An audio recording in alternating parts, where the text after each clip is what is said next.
네, 2024년 8월 9일 이정훈입니다. 지금 쏟아지는 뉴스, 올림픽 금메달 따는 건 좋은데 다시 정쟁으로 얼룩진 대한민국 정치 뉴스는 정말 재미없습니다. 그래서 오늘은 국제정치에 대해서 제 생각을 피력하고자 합니다. 관심 있는 분들은 한번 들어보십시오. 지금 러시아 우크라이나 전쟁이 계속되고 있는데 이 전쟁이 우리에게 통일 기회를 줄 수 있다는 것을 말씀드리고자 합니다. 우리에게 러시아 우크라이나 전쟁은 큰 기회다는 얘기입니다. 러우 전쟁은요, 사실 제2의 6.25 전쟁으로 비하할 수 있었습니다. 근데 김정은이 결심을 하지 못했고요. 이 전쟁은 중국하고 대만 전쟁으로 커질 수 있었는데도 시진핑은 결심하지 못했습니다. 이 전쟁은 하마스와 이스라엘 전쟁은 만들어냈습니다. 그런데 그 결과 하마스는 소멸되고 있습니다. 이건 무슨 얘기인가 하면은 미국 중심의 서방 체제가 그 반대 세력을 압박하고 있다, 승리하고 있다 이겁니다. 그래서 그 미국 체제가 미국에 도전하는 체제를 무력화시킬 때 우리는 통일할 수 있다. 러시아가 우크라이나 전쟁에서 철수하는 순간 우리는 그런 기회를 잡을 수 있다는 그런 의견을 말씀드리고자 합니다. 김종인 선생님께서 별의 순간이라는 말을 한 적이 있습니다. 별의 순간. 별의 순간을 윤석열 후보는 잡아라. 그래야 대통령이 될 수 있다 그랬는데 윤석열 후보는 2022년 대통령 선거에서 당선이 됐습니다. 별의 순간을 잡았죠. 이 별의 순간은 독일어 스테른스툰투에서 비롯된 단어입니다. 오스트리아가 독일어를 쓰죠. 오스트리아하고 독일은 같은 언어를 쓰는데 두 개의 나라로 쪼개져 있습니다. 오스트리아 작가 스테판 치파이크가 쓴 글 중에 인류의 별의 순간, 스테른스툰투 데르 멘샤이튼, 우리말로 옮기면 인류의 별의 순간이란 책을 낸 적이 있습니다. 1927년에 나온 책이죠. 이게 대단히 인기를 끌었습니다. 크게 팔렸습니다. 이 책은 대한민국에서 광기와 우연의 역사라는 제목으로 번역돼서 출판된 적이 있습니다. 역사적인 에피소드를 엮어서 만든 책이죠.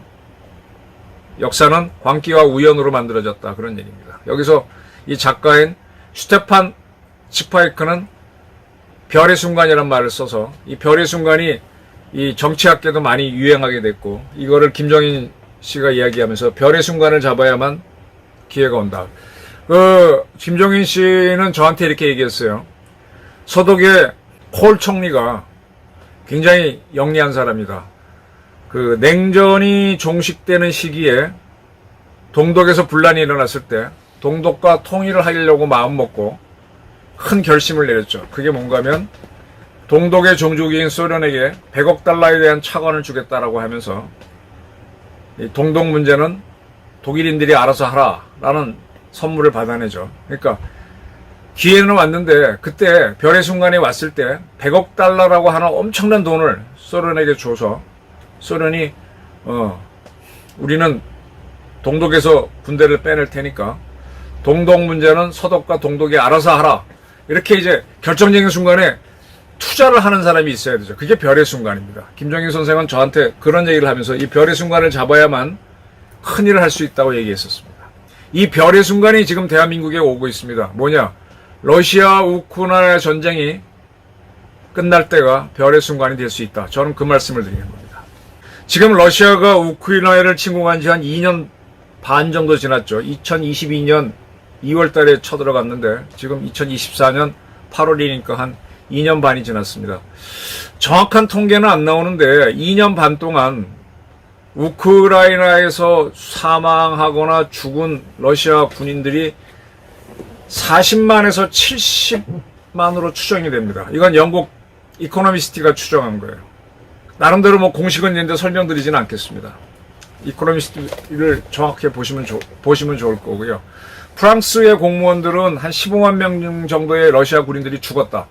이코노미스트는 사상자입니다. 70만에 이르는. 죽은 사람과 다친 사람이 러시아 군인이 그렇다. 그렇게 예측을 해서 10만 명 이상의 러시아 사람들, 군인들이 우크라이나에 침공했다가 죽은 거는 거의 맞을 것 같아요. 근데 이게 굉장히 심각합니다. 왜 심각하느냐? 러시아의 전신이 소련인데, 소련이 1979년부터 1989년까지 아프가니스탄을 침공했습니다. 그때 아프간 침공에서 전사한 소련군 수는 15,000명 정도로 알려져 있고요. 부상자는 54,000명. 둘을 더하면은 한 7만 명 정도가 사상자로 보입니다. 10년에 걸쳐서. 그런데 2년 남짓한 우크라이나 침공에서 러시아 군인들은 그 10배가 사망하거나 다쳤다는 겁니다. 이 아프간을 침공해서 7만여 명이 사상을 했는데 89년 소련이 철수하면서 90년 12월에 소련이 무너집니다. 그리고 무너지기 직전에 90년 10월 달에 10월 3일 날 독일이 통일됩니다. 이제 소련이 무너진 이유를 몇 가지로 설명하는데 가장 결정적인 게 아프간 침공으로 지적하는 데는 이견은 없어요. 그래서 이 아프간 침공을 뭐라고 표현하는가 하면 우리가 흔히 러시아를 불곰, 곰이라 그러죠. 아프가니스탄을 덫으로 봅니다. 곰이 스스로 덫에 걸린 것이다. 베어트랩, 곰덫에 걸렸다. 아프간 침공함으로 인해서 곰덫에 걸려서 소련은 무너졌다라고 봅니다. 지금 소련의 후신인 러시아가 우크라이나를 침공했는데 이것이 제2의 곰덫이 될 수 있습니다. 이 곰덫에 걸렸을 때 대한민국이 통일하는 별의 순간이 오는데 그때 윤석열 대통령이 될지 아니면 다음 대통령이 될지 모르지만 과감한 결단을 내리면은 김정은을 없애고 통일할 수 있습니다. 이 아프간 침공은요, 당시 소련 총비서인 브레즈네프가 결심했습니다. 브레즈네프는 독재자였죠. 스탈린, 그 다음에 또 누구 거쳐갖고 크루시초프 거쳤고 브레즈네프가 또 독재자가 됐는데 브레즈네프가 결정을 한 거예요. 브레즈네프가 아프간을 침공하자라고 할 때 소련 공산당 중앙위원회에서는 반발이 많았지만 결론적으로 합니다. 그래서 우리나라도 지금 육군은 지금은 이제 옛날에는 1군, 2군, 3군이 있었는데 지금은 다 통합해서 지작사, 제2작사 이렇게 두 개로 나눴는데 이 소련군은 그때 뭐 1군, 2군, 3군 중 40군이 있었어요. 40군을 아프간에 투입했었습니다. 쉽게 이길 줄 알았죠.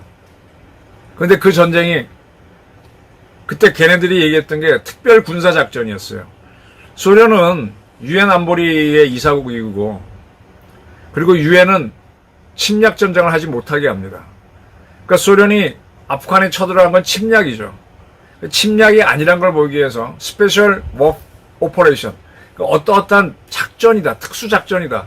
거기에 누가 나쁜 놈이 있으니 그 사람을 잡아오기 위한 작전이 침공은 아니다. 이렇게 쳐들어갔던 건데 40군이 그게 10년을 끌면서 7만여 명, 15,000명 정도가 죽고 55,000명 정도가 다치는 7만 명의 희생을 치르고 빠져나오면서 그리고 소련이 무너집니다.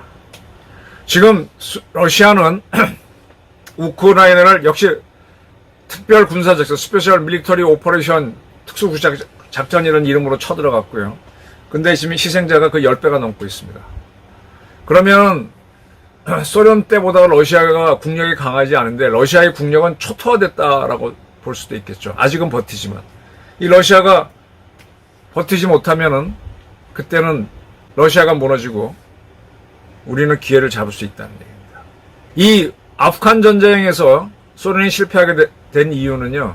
미국의 CIA, 그 다음에 영국의 MI6 해외 정보기관이죠. 프랑스의 DGSE는 프랑스의 국외 정보기관입니다. 이스라엘 모사드, 파키스탄의 ISI 등 그리고 사우디아라비아, 이집트, 중국까지 나서서 정보기관들이 아프간을 많이 지원해줬습니다. 지금 우크라이나에 대해서는 이런 정보기관을 넘어서서 미국과 나토가 정부 차원에서 지원하고 있고 비나토 국가 중에서는 대한민국하고 일본, 오스트리아, 호주, 뉴질랜드 이런 나라들이 무기를 비살상으로 제한하긴 했지만 지원하고 있습니다. 아프간에 대한 미국의 정보기관, 서방의 정보기관 지원보다 훨씬 많은 지원이 우크라이나에 들어가고 있습니다. 그러니까 우크라이나는요, 더 확실한 곰덫이 돼서 곰이 꼼짝도 못하게 될 수 있다. 아프간 전쟁은 왜 끝났느냐에 대한 여러 가지 설이 있는데, 이 브레즈네프가 결심을 해서 쳐들어갔다가 브레즈네프가 1986년인가 죽죠.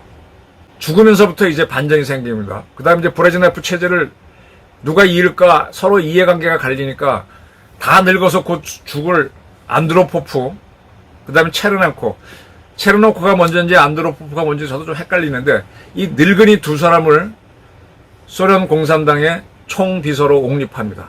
그래야 각 계파가 그 사이에 싸워서 누가 1등이 결정을 하는데, 이 두 사람이 1년 정도 하다가 죽어버리죠.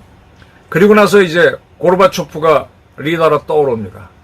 근데 고르바초프는 브레즈네프가 무리해서 아프간에 들어가서 우리가 이렇게 작살났다고 보면서 아프간 철수를 합니다. 그리고 소련이 위성국가, 그러니까 바르샤바 조약기구에 도와줬던 게 부담이 돼서 소련 경제가 힘드니까 그것도 중단하고 뭐 하고 자기 혼자 살려고 하다가 바르샤바 조약기구 나라들이 우리는 더 이상 공산주의 안 하겠다, 민주혁명이 일어나고, 또 소련을 구성했던 15개 나라 중에서 벨라루스, 우크라이나 이런 나라들, 그 다음에 발틱 상국인 라트비아, 리투아니아, 에스토니아 이런 나라들이 우리는 소련의 연방에 더 이상 가입하지 않겠다라고 하면서 소련이 붕괴되는 거거든요. 브레즈네프란 독재자가 전쟁을 일으켰다가 그가 죽으니까 비로소 이제 심각한 소련 문제를 고민하기 시작하다가 고르바초프가 뒤늦게 손을 댔지만 그게 너무 늦게 했기 때문에 소련 자체가 무너지는 겁니다. 지금 푸틴이 아프간을 침공했는데 이 전쟁은요, 푸틴이 죽으면은 빨리 끝날 겁니다. 푸틴이 죽으면은 야, 아프간 왜 침공했어? 벌써 아프간이란다. 우크라이나. 아프간 침공한 것보다도 훨씬 기간이 짧은데 10배나 많이 죽었고 이건 국력 성실이야. 빼내자. 그러다 보면 의견이 막 갈려갖고 하다가 누군가가 힘을 잡을 때쯤 되게 되면 러시아는 폭망하면서, 러시아 자체가 연방국가인데 거의 연방을 구성한 여러 나라들이 또 떨어지면서 러시아는 더 찌그러질 수도 있습니다. 그때가 대한민국은 통일할 수 있는 기회입니다. 그 찌그러진 러시아한테 뭔가를 주고, 아니면 안 줘도 돼. 북한을 잡아먹는 거죠. 이런 기회가 옵니다. 오고 있습니다. 요걸 알아채는 게 이제 아까 말한 별의 순간인데, 그걸 딱 콜총리처럼 바라보고 치고 들어가는 지도자가 있어야 돼요. 그게 윤석열 대통령이 될지 아니면 다음 대통령이 될지. 그런 기회가 와도 결단을 못 내리고 돈이나 어떤 무력을 행사하는 결정을 못 내리면 그건 바보같이 지나가는 거죠. 이런 생각은 안 해보셨을 겁니다. 저는 국제정치를 다루면서 저쪽 나라에서 뭔가 막 고민을 하고 할 거 아니에요. 그걸 내가 정보기관이 아무리 발달해도 알 수가 없어요. 알아도 나중에 아는 거고. 그럼 결론은 뭐냐? 쟤네들이 무슨 생각을 할지 내가 상상력으로 맞추는 겁니다. 그래도 think the unthinkable. 상상할 수도 없는 일을 상상해서 쟤네들이 뭐를 할까 알아맞추는 게 국제정치의 핵심입니다. 그건 바둑도 쟤네들이 상대가 여기 뚫을 거라고 예상해서 내가 미리 탁 포석을 뜨는 거랑 똑같은 겁니다. 2022년 아주 쉽게 생각하고, 러시아는 특별군사작전이라는 이름으로 우크라이나에 쳐들어갔어요. 그 중에 핵심은 뭐였는가 하면 우크라이나의 수도인 키이우를 빨리 점령해갖고 항복을 받아서 자기 원하는 바를 이루려고 해서 벨라루스를 통해서 부대를 집어넣는데, 그 부대가 키이우까지 이르렀지만 돈자가 되면서 오히려 철수했습니다. 실패했죠. 신속히 점령, 아프간에서 그랬던 것처럼. 그 다음부터는 이제 땅 따먹기 전쟁으로 계속 2년 동안 하면서 자포리자 돈바스 지역을 상당히 점령했습니다만, 우크라이나 사람도 막 저항하면서 지금 그러고 있다가 지금 우크라이나가 거꾸로 러시아 영토로 15km인가 20km 쳐들어가 버렸어요. 러시아도 못 막아. 힘이 없는 겁니다. 러시아가 힘이 없어요. 벌써 1년 치르고부터 이거 한두 달 만에 끝낼 전쟁인 줄 알았는데 1년 지나가니까 러시아가 되게 푸틴이 당황했죠. 그럼 푸틴은 어떤 수를 쓰겠어요? 지금 미국이 나토 국가를 이끌고 쫙 우크라이나에 지원해 주니까 미국을 깨기 위해서 작전을 만들었을 겁니다. 저는 그 작전을 뭘로 보는 거 하면은 러시아의 공작기관들이 전부 다 움직여서 또 하나의 전쟁을 만드는 거예요. 그게 뭐였느냐? 하마스를 설득해갖고 하마스가 이스라엘을 때리게 하면은 이스라엘이 거기 대응하면서 이스라엘을 지원하는 미국이 그걸로 신경을 쓰면서 우크라이나에 대한 지원을 줄이게 되는 거죠. 또 하나의 사건을 만드는 거예요. 그래서 하마스가 작년 10월인가 이스라엘이 하마스가 할 수 있는 공격에 대비해서 아이언돔을 배치하는데 그거보다 훨씬 그 아이언돔으로 대항할 수 없는 더 많은 박격포를 못 쏘면서 쳐들어왔었죠. 그리고 지금 거기에 대한 대테러 전쟁을, 테러와의 전쟁을 이스라엘이 수행하면서 계속 하마스를 지금 박멸시키고 있습니다. 자, 그거는 이제 푸틴이 미국을 흔들기 위해서 한 작전이 성공한 케이스. 그거 하나만 했겠습니까? 다른 것도 준비했겠죠. 뭘까요? 북한을 수색해서 대한민국을 때리게 하면 또 미국은 한국을 지키기 위해서 신경을 쓸 수밖에 없죠. 저는 그걸 반드시 틀림없이 러시아는 추진했다고 봅니다. 근데 김정은이가 대한민국을 때리는 전쟁을 하지 못했어요. 지금도 못하고 있고. 그건 뭐냐? 하마스 신화리가 이끄는 하마스는 이스라엘 때렸습니다. 근데 김정은이 이끄는 북한은 지금까지도 대한민국을 못 때리고 있어요. 이건 뭐냐? 대한민국이 훨씬 강하다는 얘기죠. 이스라엘보다. 그리고 한미 동맹이 있기 때문에 못 때린 겁니다. 북한이 미사일을 많이 쏘고 연습을 되게 많이 했던 것 같아요. 겁주고. 그리고 소련도 러시아도 자기네 갖고 있는 군사기술을 주고 해봐라 많이 수색했는데 현재까지도 못하고 있습니다. 그것이 우리가 이스라엘보다 북한에 대해서는 강하다는 걸 보여주는 증거고요. 동시에 푸틴의 러시아는 중국을 수색해서 대만을 쳐라. 지금부터 2012년부터 계속 중국이 대만에 굴복시키려고 압박을 넣고 있어서 남중국해 사태가 벌어졌는데 결국 시진핑이도 못했습니다. 그 사이에 대만의 총통은 반중국적인 최영문, 차이잉원에서 역시 민주당 이름이 갑자기 생각이 안 나는데 민주당 후보가 당선되면서 더 반중의식을 띠게 됐지만 중국은 치지 못했습니다. 그러니까 미국을 번다하기 위해서 러시아는 하마스를 움직였고 시진핑을 움직였고 김정은을 움직였는데 결국 움직인 거는 하마스 하나였는데 둘은 안 움직였고 지금 하마스는 다 죽어갑니다. 그 하마스를 지원하는 이란까지도 이스라엘은 효과적으로 테러를 하고 있습니다.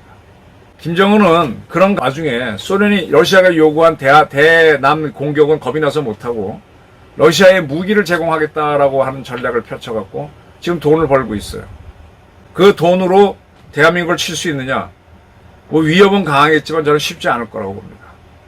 했으면 별세했죠.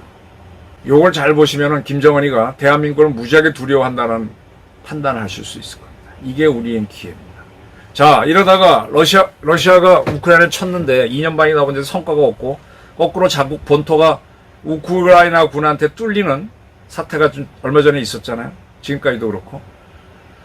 그러면 러시아에서는 벌써 70만 명이 사망 또는 부상했다 그러면 불만이 굉장히 많죠. 그래서 러시아는 추가로 투입할 부대가 없다 보니까 용병까지 동원하고 있습니다. 바그너 요금 투입했다가 거기 난리가 났었고 뭐 다른 체첸 용병 동원하는데 용병들이 처음엔 싸워주다가 나중에 이거 뭐 개죽음이다 그러면 오히려 러시아에 반기를 드는 세력이 될 수가 있죠. 저는 푸틴이 자연사나 또는 자연사를 위장한 타살로 죽을 거라고 봅니다. 그러면서 푸틴을 죽여야만 러시아에도 이 전쟁을 끝낼 수 있는 기회가 와요. 그러면 그런 러시아는 이제 국력이 소진된 러시아니까 굉장히 힘이 없죠.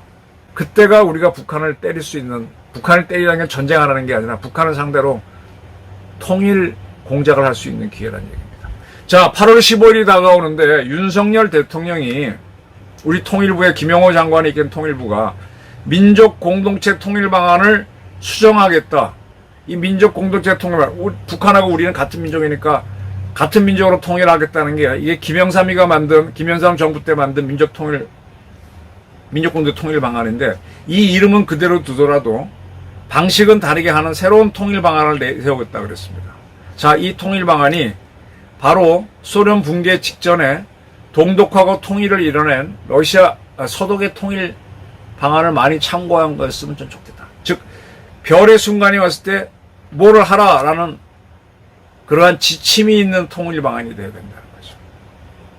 저는 그러한 때가 지금 오고 있고 윤석열 대통령하고 김영호 통일부 장관도 그걸 갈아채고 민족 공동체 통일 방안을 이름은 두고 내용을 바꾸는 식으로 해서 그거를 이번 8월 15일 광복절에 윤 대통령의 연설로 발표하겠다라고 하는 걸로 저는 일단 보고 있습니다. 들어봐야만 이제 과연 그건가 아닌가 또 판단할 수 있겠지만 어쨌거나 지금 우리는 러우 전쟁 덕택에 통일할 수 있는 기회를 잡고 있습니다.